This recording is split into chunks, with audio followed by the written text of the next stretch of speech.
I arrived at the hospital to care for my son after his serious motorcycle accident. His legs were badly broken, and there were real fears of possible paralysis. I stayed right by his side for 4 full days, watching him suffer terribly while I barely slept. While he was sleeping one night, a nurse secretly slipped a small piece of paper into my hand. It said, "He's lying. Check the cameras. 4:00 a.m. last night." Lying. My son could hardly move at all. This had to be some kind of mistake. But my mind could not rest after reading that note. Something felt deeply wrong. So, I decided to check the security footage for myself. Before we continue, please subscribe to the channel and write in the comments what time it is where you are right now. The fluorescent lights in room 620 at New York Presbyterian Hospital buzzed faintly on that cold January night. I sat hunched in the vinyl chair beside my son's bed, every muscle in my body screaming for rest. 4 days had passed since the call came that Alex had been in a motorcycle accident on Interstate 95. 4 days since they wheeled him into surgery with a shattered fibula and pelvic fractures. I am Theodore William Hayes, 72 years old, a retired civil engineer, widowed for 7 years now. And right now, watching my only son lying pale and broken in that hospital bed, I felt every single one of those years pressing down on me. "Dad." Alex's voice was barely a whisper. I leaned forward immediately. "I'm here, son. What do you need?" "Water, please." His face contorted in pain as he tried to shift position. The traction apparatus holding his leg looked like some medieval torture device. I held the cup to his lips, watching him sip carefully. My boy, 38 years old, but lying there with tubes and monitors, he looked as vulnerable as he had at 8. "You should go home," he said weakly. "Get some real sleep. I'm fine right here, Dad. You're exhausted." Emily, his wife of 5 years, had been here earlier, hovering anxiously before leaving to check on their son. Noah, good woman, I had always thought, taking care of everything while Alex recovered. The door opened softly, and a night nurse entered. Rachel Anderson, according to her badge, late 40s, competent look, with kind but tired eyes. I'd seen her a few times over the past nights. Always professional, always efficient. "Time for vitals," she said quietly, moving to check Alex's monitors. She adjusted his IV drip, checked the readouts, made notes on her tablet. All routine. But then something changed. As she turned to leave, she paused beside my chair. Her hand reached out as if to adjust the blanket draped over the armrest. Her fingers brushed mine. And suddenly, I felt something small and folded being pressed into my palm. Paper. My eyes shot up to her face. Rachel was looking straight ahead, her expression professionally neutral. But there was something in her gaze when it briefly met mine. A warning. An urgency. She turned and walked out without another word, the door clicking shut behind her. "What was that about?" Alex muttered drowsily, his pain medication pulling him toward sleep. "Nothing. Son, just the nurse doing her job." My heart was hammering as I slowly unfolded the paper in my lap, keeping it hidden from Alex's view. The handwriting was hurried but clear. "He's lying. Check the cameras. 4:00 a.m. last night." The words blurred as I read them again and again. He's lying. I looked up at my son. Alex's eyes were closed now, his breathing evening out into the rhythm of medicated sleep. His face was peaceful, vulnerable. My boy, who I had taught to drive a car, who had cried on my shoulder when his mother died, who had called me first thing after Noah was born. He's lying about what? The accident, his injuries. But why would a nurse do this? Why would anyone warn me about my own son? My hands were shaking as I folded the note and slipped it into my pocket. The room suddenly felt colder, the antiseptic smells sharper, the beeping of monitors more insistent. 4 days I had sat here. 4 days of watching him suffer, of holding his hand, of promising him everything would be okay. And now this tiny piece of paper was telling me that none of it might be real. I stood up slowly, my knees protesting. The hallway outside was dimly lit and empty, somewhere down the corridor. I could hear the quiet murmur of voices at the nurse's station. Check the cameras. 4:00 a.m. Last night. I did not know what I would find, but I knew one thing with absolute certainty. By morning, my world would never be the same. Dawn had not broken when I drove away from New York Presbyterian Hospital, not toward home.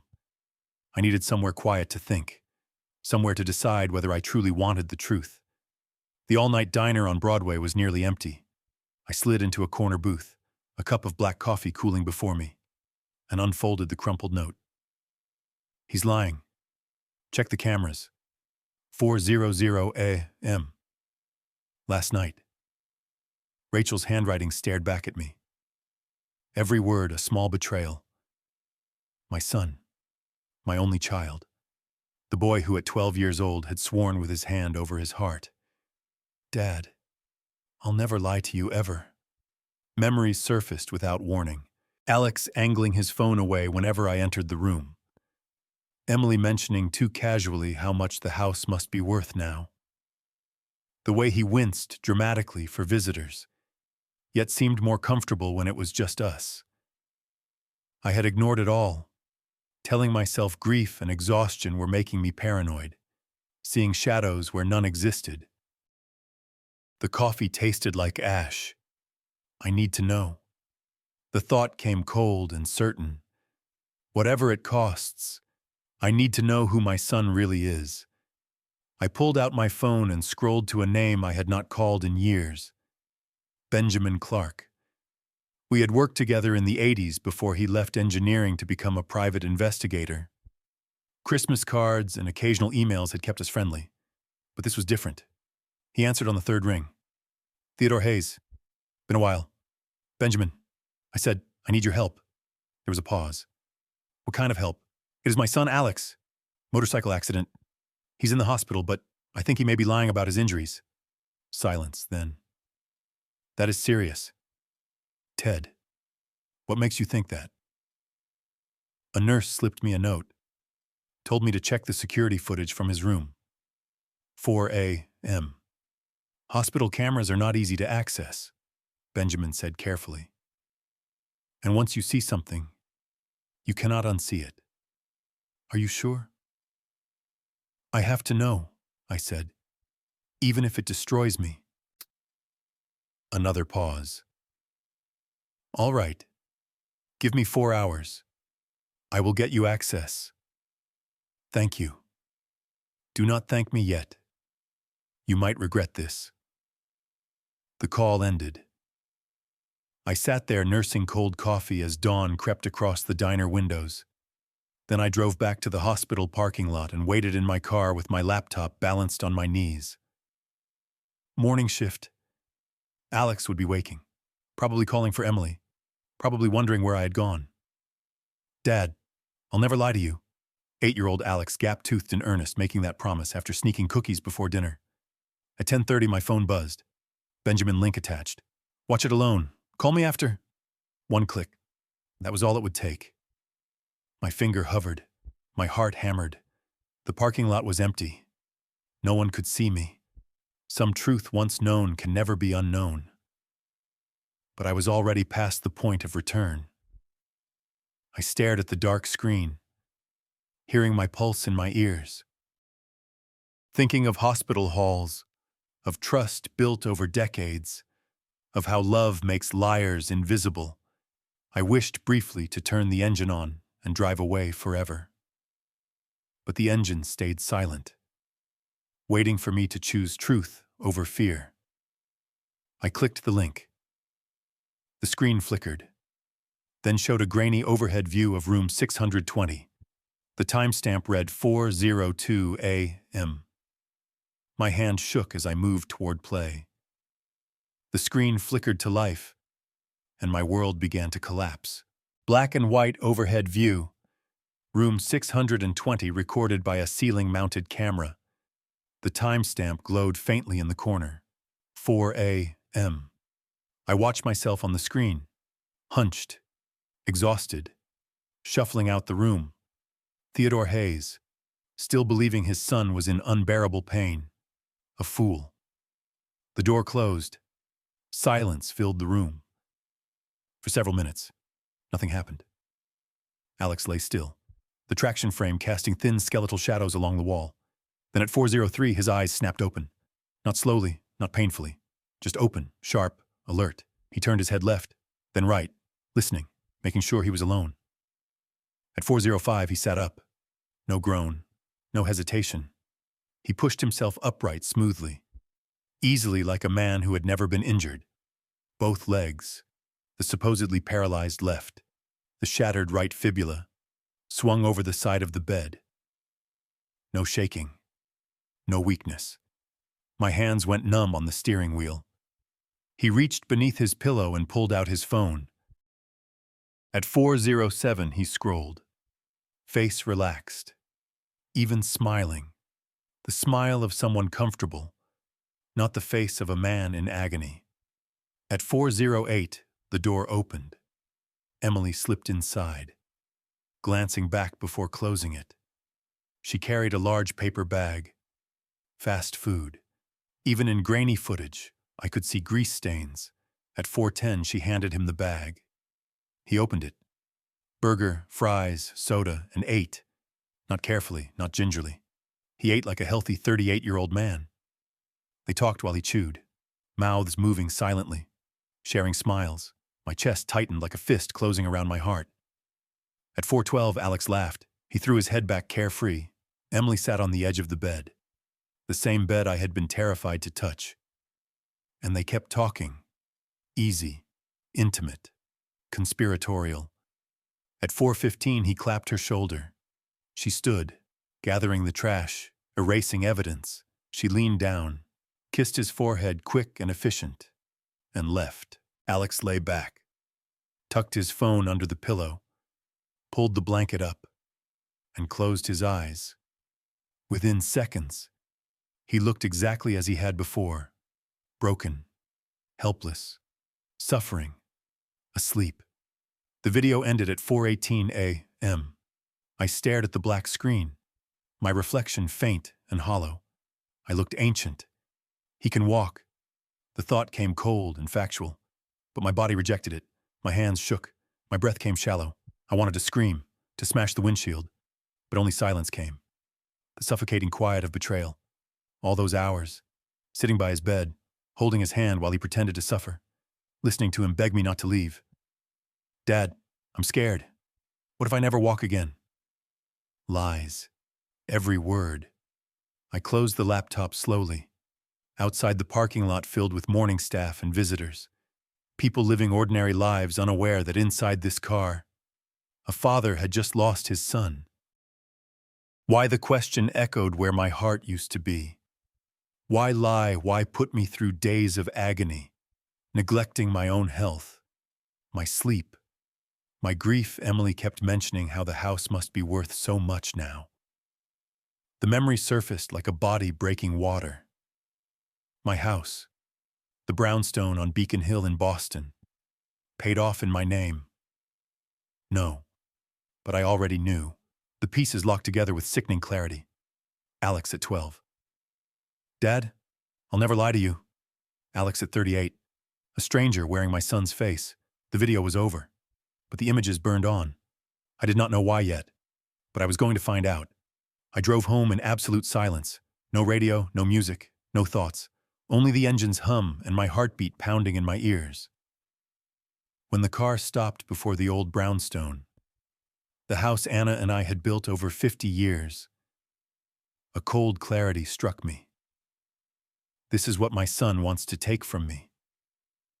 I walked through the front gate. Anna's lilac garden bloomed along the path in memory, though bare now in winter. She planted those lilacs the year Alex was born. Inside the living room smelled of old wood and lavender polish. Our wedding photo hung above the fireplace. Two young people who believed in forever. 50 years of memories, and my son wanted to sell it all. I opened my laptop and changed every password. Bank accounts, investments, email. Then I pulled the property deed from the cabinet and locked it in the safe. I called the bank. "This is Theodore Hayes, account 6,942. Freeze any large transactions.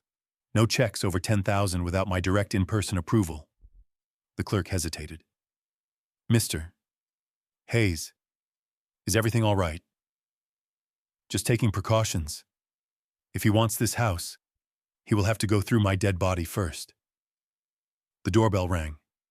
Through the window, I saw Dorothy Evans, 71, widowed Anna's closest friend, holding a plastic container. "Ted," she said softly, "I made lemon bars. Thought you might need something sweet." "That is kind of you," I replied. She studied my face. "You look different. Is something wrong?" "Family matters. Alex, is he all right?" "He is doing better than I thought." Something in my voice stopped her questions. "If you need anything," she said gently, "I am next door." After she left, I stood alone in the hallway. The house felt heavier, soaked with decades of life. Anna's laughter, Alex's first steps, Christmas mornings, ordinary moments my son was willing to trade for cash. My phone rang. "Benjamin." "Ted." I dug deeper. "It is worse than you think." I sat down. "Tell me." "Doctor Jonathan Brooks. Alex's surgeon received $25,000 from an account tied to Alex. A bribe. And it was paid 8 days before the accident." My stomach dropped. Before they planned it. The accident. The injury. Everything. I struggled to breathe. "I accessed the MRI records," Benjamin continued. "No spinal damage. None. But Brooks reported severe compression, requiring immediate surgery. $350,000. A fake diagnosis. Completely fabricated. And there is more. Alex owes $250,000 from a failed real estate deal. Creditors are closing in. The house, the buyer Emily mentioned, is a broker and Alex's friend. They plan to buy your house for $550,000. Flip it and split the profit." I closed my eyes. The truth locked together with sickening precision. My son bribed a doctor, staged an accident, faked paralysis, and manipulated me into selling my home below value to cover his debts. I walked to the small table where Anna's photo rested. Our wedding day. Her hopeful smile. "I failed you," I whispered. Then I heard her voice in memory. "You are stronger than you think. Do not let anyone take what is ours." "I will not," I said. "I promised I would never sell this house." I texted Benjamin. "I know everything. They do not know I know. Tomorrow I am going back to the hospital." His reply came instantly. "What are you going to do?" I stared at the screen. Then typed, "This time I will be the actor." The next morning, I stood before the bathroom mirror. The man staring back had tired eyes, but something in them had changed. The soft gaze of a trusting father was gone. In its place were the cold, clear eyes of a man betrayed. Today, I would act just as my son had done for 4 days. I practiced a concerned smile, a weary voice. "Of course, I am here, son. Where else would I be?" Perfect. When I entered room 620, I wore the mask of a devoted father. "Dad," Alex's voice trembled weakly. "You came back." "Of course. Son." I sat beside the bed and took his hand. His skin was warm, real. Everything else about him was a lie. How could I not be here? "I did not sleep," he said softly. "The pain is unbearable. Even the medication barely helps. My stomach twisted, but my face showed only sympathy. I am so sorry you are suffering. Inside, I was ice. The door opened. Emily walked in carrying a thermal container, her smile bright and gentle. Dad, I brought bone broth for you and Alex. She poured 2 bowls. I accepted one and took a sip. It tasted like swallowing glass. You look exhausted, she said. Did you sleep at all? Not much. I was worried about Alex. Please do not worry. He's going to be fine. Her eyes flicked to Alex for a brief, calculated second. I noticed. I said nothing. Emily folded her hands in her lap, her expression shifting to reluctant concern. The performance began. Dad, I need to talk to you about finances. I looked up, feigning confusion. What about them? The surgery, it is $350,000. I spoke to the insurance company, but she paused. They denied the claim. What? Why? They say Alex had a pre-existing back injury he did not disclose. They will not cover the cost. I let shock cross my face. Then how are we supposed to pay for it? Emily hesitated, perfectly timed. I have an idea, but I am afraid to suggest it. Go on. A friend of mine is a real estate broker. She has a buyer interested in a house on Beacon Hill. If you sold your home, we could pay for the surgery immediately. I stared at her. Let silence stretch. Sell the house. That is the home Anna and I built. 50 years. I know, she said gently. But this is Alex's future. Between a house and your son's ability to walk. What would you choose? Alex's voice broke thick with tears. Dad, I do not want you to lose your home because of me.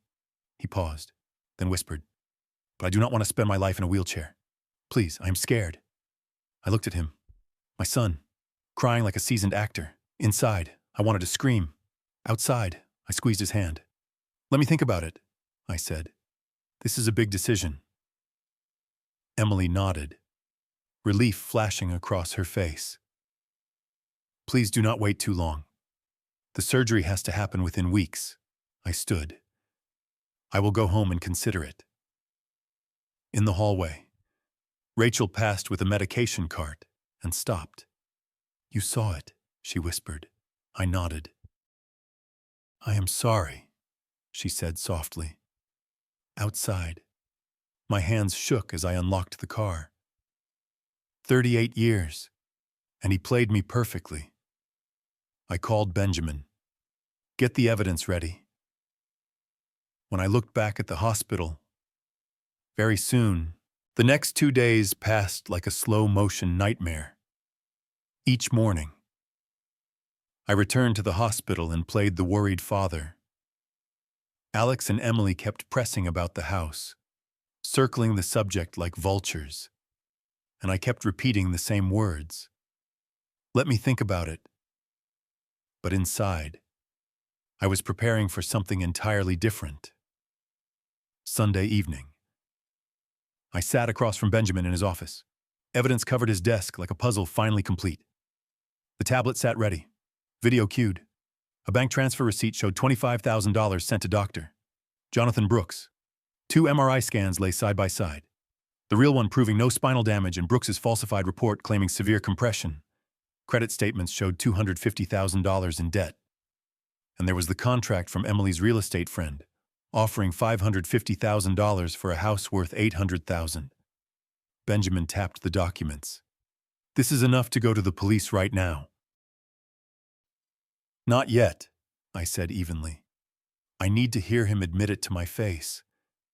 Ted, that is going to hurt. I know. I met his gaze. But I need closure. I need to look my son in the eye and hear the truth from his own mouth. Benjamin studied me for a long moment, then nodded. All right, we will do it your way. Back home, I made 3 phone calls. First, Dorothy. I need you at the hospital tomorrow morning as a witness. A witness to what? You will understand when you get there. Please, Dorothy. She was quiet, then gentle. I will be there. Second, Robert, my old friend from the engineering firm, the one who stood beside me at Anna's funeral. I need you tomorrow. New York Presbyterian Hospital, 11:00 a.m. What is going on, Ted? I am afraid I will not keep my composure, I admitted. I need someone there. I will be there, he said without hesitation. Third, Marcus, the hospital security guard I had gotten to know.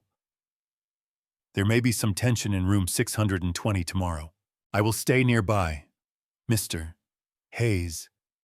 After the calls, I stood before Anna's photo on the mantel.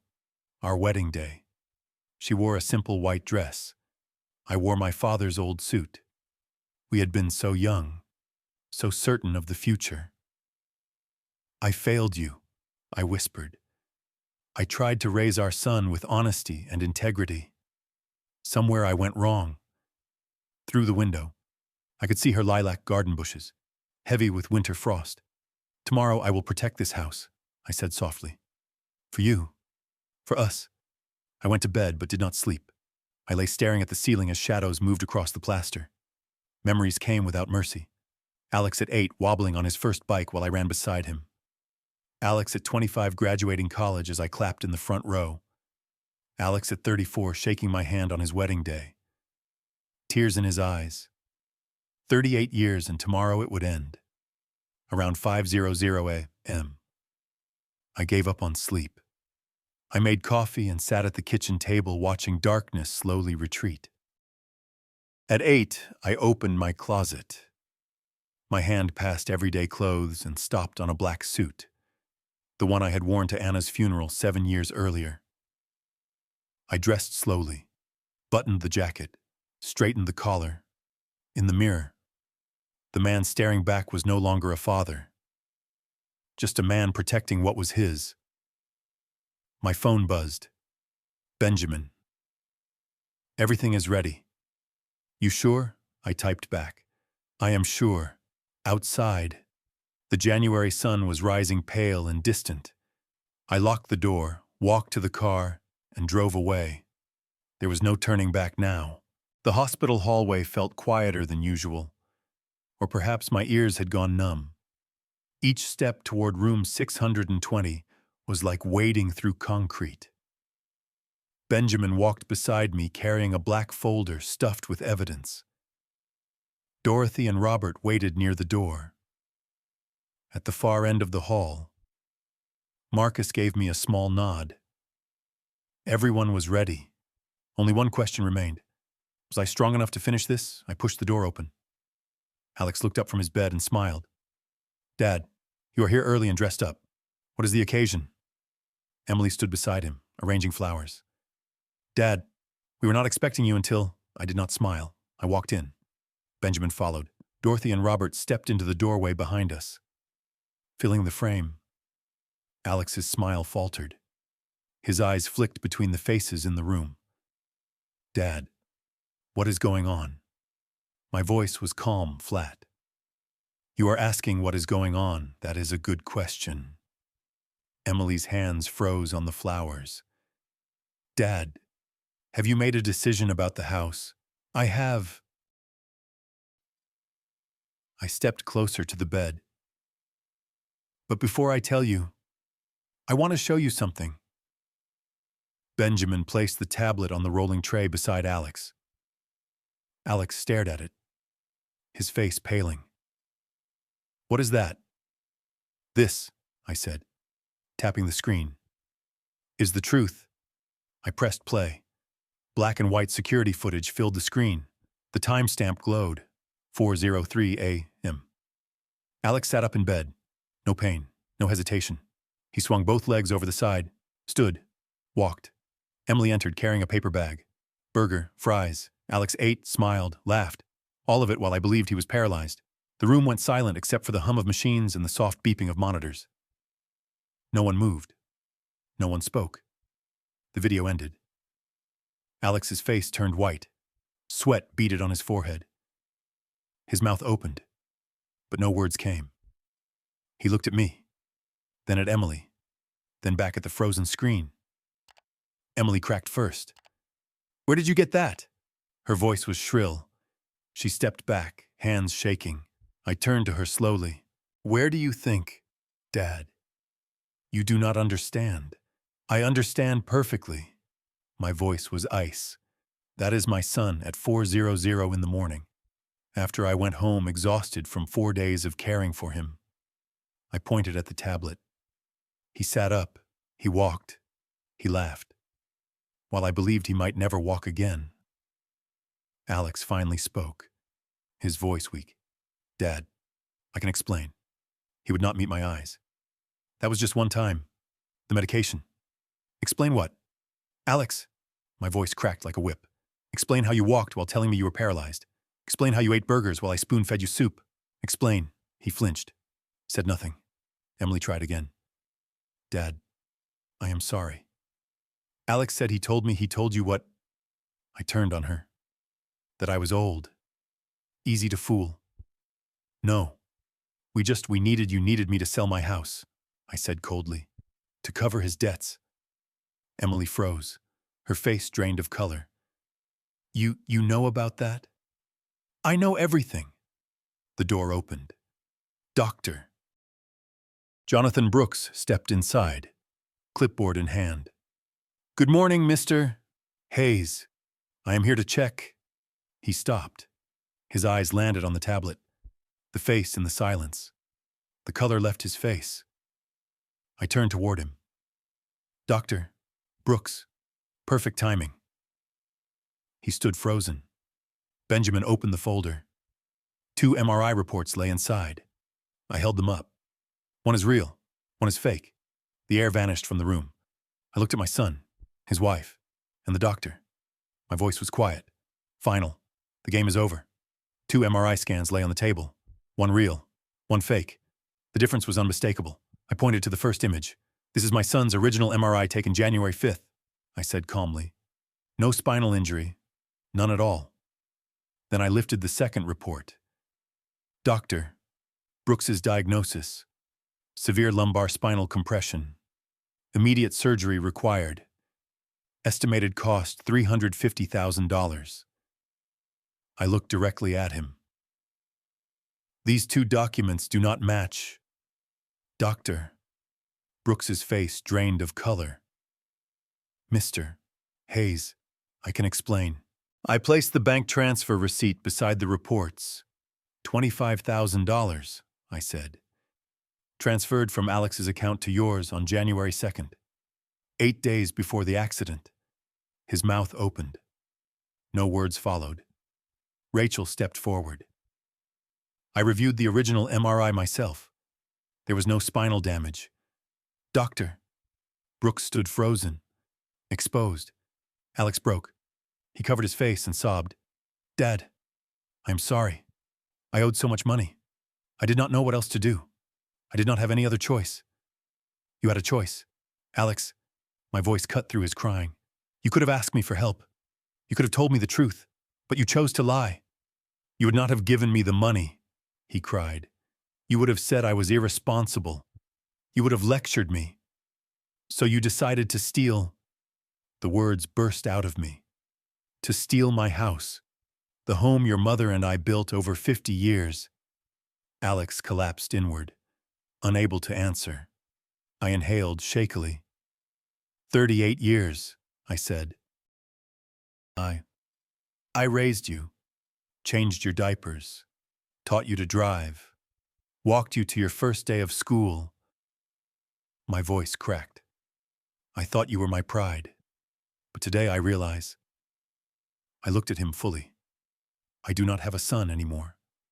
Dad, please." Alex reached toward me. "I am still your son. Do not leave me." I turned away. "You left me first when you chose deception. When you looked at me exhausted and broken and thought I was easy to fool." I walked toward the door. "You left me a long time ago. Dad." I did not turn back. "Goodbye, Alex."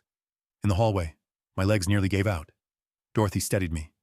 Robert gripped my shoulder. "You all right?" he asked. I stared at the floor. "I do not have a son anymore. Marcus approached. "Mr. Hayes, the police just arrived.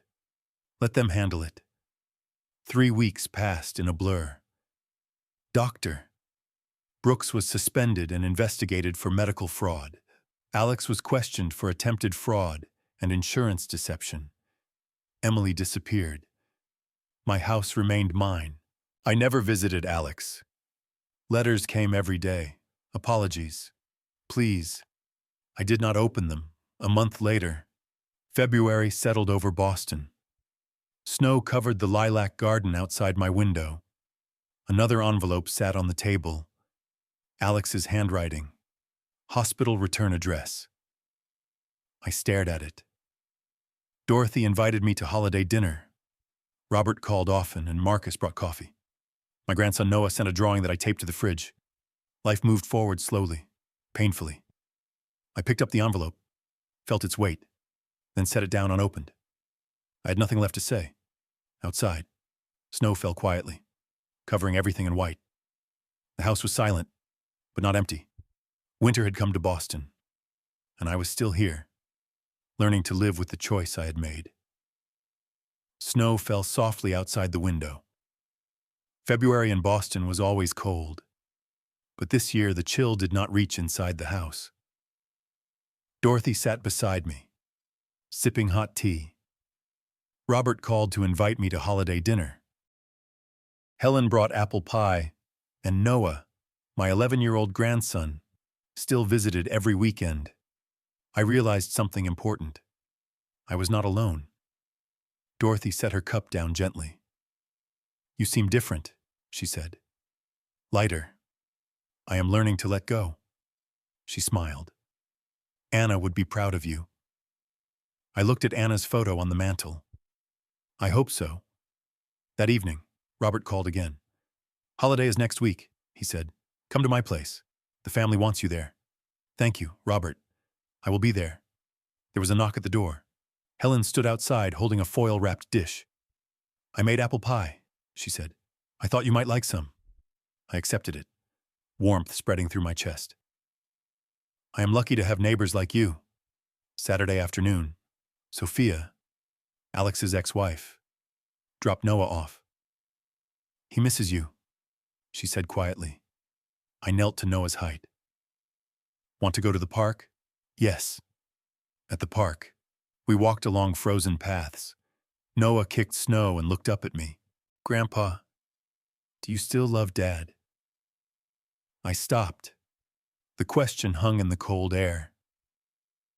"I will always love the boy your father used to be," I said slowly. "But I cannot forgive the man he became. Do you understand?" Noah nodded. "I think so." Back home, I stood in the lilac garden. The bushes were bare, covered in frost. Yet at the edge, one small bud held promise. I smiled. "Anna, do you see your lilacs still endure and I am still here?" That night, I sat in the living room staring outside. People say family is everything. I learned that is not always true. Sometimes family hurts you most. Sometimes love brings betrayal. I learned love does not require accepting abuse. Forgiveness is not mandatory for peace. Self-respect matters more than blood. This house still stands built by Anna and me. Her lilacs bloom every spring, even in winter. Life dares to grow, and I'm still here. I chose myself. That does not make me selfish. It makes me human. If you face betrayal from someone you love, remember this. You do not have to choose between them and yourself. Sometimes protecting yourself is the greatest love. You are not alone. People will stand beside you because of who you are. Dorothy, Robert, Helen, Noah, they are my family now. Family is not defined by DNA. It is defined by loyalty and kindness, by showing up when it matters. Have you faced betrayal from someone you loved? How did you find peace? Share your story below. If this story resonated with you, please subscribe for more stories of resilience and courage. Thank you for listening. Thank you for being here. A crash came from the hallway. Noah ran in, eyes wide. "It is snowing harder." Can we build a snowman? I stood smiling. Let us go, buddy. We bundled up and stepped outside. Snow swirled softly. Noah laughed and ran ahead. I looked back at the house. Warm light glowed from the windows. The lilac garden lay under white snow. That small bud still held. My name is Theodore Hayes. I am 72 years old. I lost my wife 7 years ago. I lost my son, or the son I thought I had. But I did not lose myself. Family is not blood. It is who stands beside you. I found my family through kindness and choice. You deserve respect. You deserve truth. You deserve peace. Looking back at my story, I see a father who trusted too much and questioned too little. Do not be like me. Do not ignore the warning signs because you are afraid of what you will find. Love your family, yes, but never at the cost of your dignity. God gave me strength when I thought I had none. When I watched that video, I prayed, Lord, help me do what is right. And He did. God does not promise we will not face betrayal, but He promises we will not face it alone. I thank God every day for people like Dorothy, Robert, and little Noah, proof that family is built on love, not blood. This is one of those grandpa stories you might hear and think that could never happen to me. But true story, it can. I am sharing these grandpa stories not to scare you, but to prepare you. This true story taught me that respect begins with respecting yourself. And if other grandpa's stories, or any true story you have heard, taught you the same, then we have all learned something worth knowing. If this story touched your heart, I would love to hear from you. Have you ever had to choose between loyalty and self-respect? How did you find peace? Please share your thoughts in the comments below. Your story might help someone else. If you found value here, subscribe to hear more stories of resilience and courage. Share this with someone who needs to hear it. And remember, you are worth more than anyone's betrayal. Thank you for listening. God bless you.